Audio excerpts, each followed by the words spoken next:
May babagi ako sa inyo na concern sa TikTok sa TikTok shop dahil sa kasi na umorder ako ng moringa powder pero peke.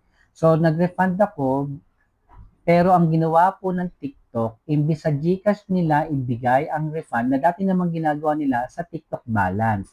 So gagamitin ko sana pero kailangan kong gamitin ang credit card ko para magamit yung balance. Hindi ko gagamitin ang credit card ko dahil kasi ayoko mabiktima kayo dahil ginawa nila na nag-refund ako last year ng isang tablet pero ginawa nila credit nila sa credit card ko, binawasan nila ng credit card ko na confirm ng bangko. So, kayo, wag pa kayo magpapadala sa mga ganitong panluloko ng TikTok sa inyo. So, dapat inform nyo yung mga otoridad sa bagay na ito.